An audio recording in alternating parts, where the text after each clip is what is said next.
guys, my name is Kelly Martin. I'm traditionally and independently published author of more than 30 books. Today on Minute Monday, I want to talk about ways to deal with when you think your writing is not very good. We all know how it is. You're writing and you think it's going well, and then things happen. You're like, no, this is not going well, and we all have doubts when we do it. And usually for me, it's like the midpoint. The midpoint is always the trouble when I get to writing. So in honor of Camp Nano, when you try to get words down one day and then the next day you're like, these words are not great words in your mind, we're going to talk about some things to do, ways to deal when you think your writing is not great. Number one, if you have written your book and have revised it and revised it and revised it and revised it, and you're still revising, and you notice that when you get to your edits, you're simply changing words and you're just changing it to like the synonym of a word, that's kind of an indication that I think you're done editing it. If you're just changing words, little words to kind of tweak it a little bit, then I think you're finished editing it. It does not mean that your work's not good. It means it's time to move on to either another editor or something like that. If you're just tweaking words, it means that you're either not sure of what you've written, you are nervous to put it out, or you know, there's only so many times you need to edit a book. Number two, let somebody else read your book. Now, make sure it's somebody that's not going to be like really overly kind, but also make sure it's somebody that's not overly critical, because especially if it's your first book, if you have somebody that's overly critical read your book, then it might cause you to not want to write anymore, and that's not good. That's not what we want. On the flip side, if you have somebody read it and they say it's the best thing ever, and it's not, and you put it out in the world and then you get terrible reviews, that's going to make you never want to write again. Next, put the book away and don't look at it for a month to 6 weeks. I know sometimes when I read my books, I will think they're terrible or like the draft's terrible, and then I'll pull it out or I'll find it on my Kindle and I'll start reading. I'm like, oh, I can't believe I wrote something that's this good. Not to toot my own horn, but it's the same thing with you too.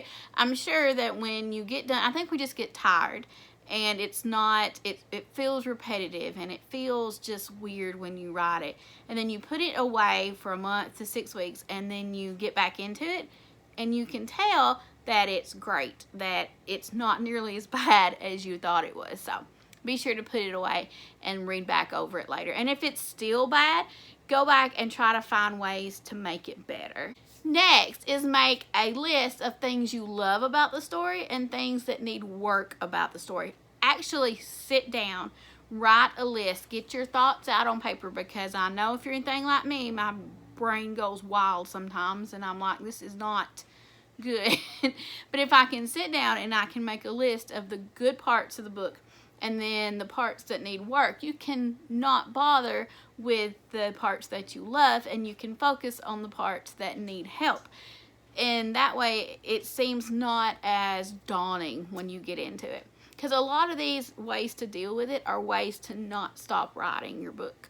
Next, when you reread your book, this is before it's even published, on a device or a method that you didn't write it on. If you wrote your book in Microsoft Word, you can put it on a PDF and you can put it on your Kindle and you can read it that way.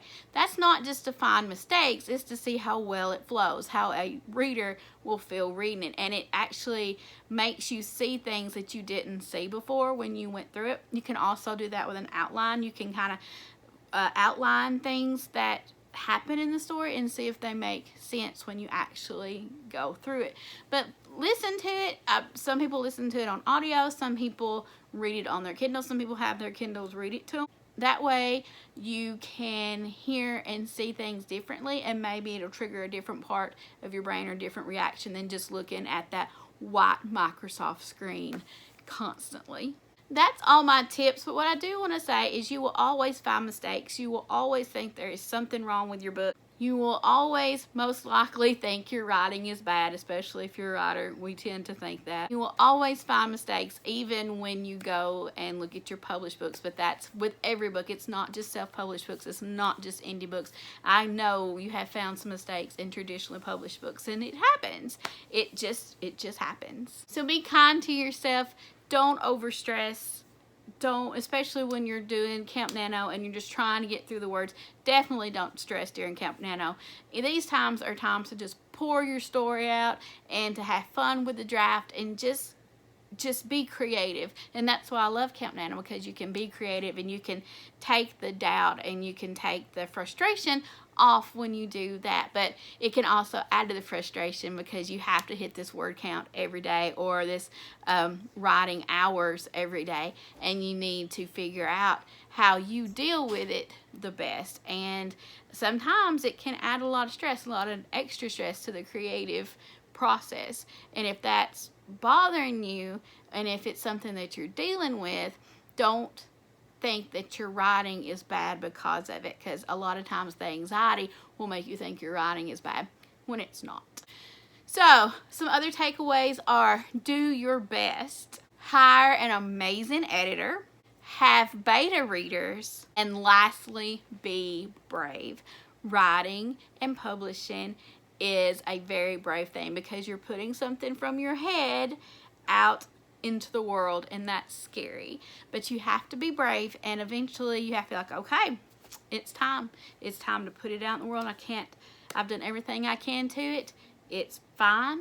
It may not be perfect, but the story is where it needs to be, and that's when you put it out into the world. I hope you enjoyed today's video. What ways do you deal, or what ways do you use to deal when you think your writing's not great, or if it's not up to the par that you think it should be? How do you deal with doubt when you're doing Camp NaNoWriMo? How do you deal with hitting your daily word count goals? Do your daily word count goals motivate you, or do they make you really frustrated? Tell me all about it in the comments, and I cannot wait to talk to you about it. In the next video, if you notice back here, there's all my planners. We're going to talk about all the planners I use for my author career.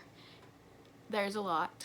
I will see you in the next video. Be sure to subscribe if you would like to see more videos and know when I make new videos. Hit the notification bell so you know when it comes up. Hit the like button if this is anything that you like. And I will see you in the comments, and I will see you in the next video. Bye!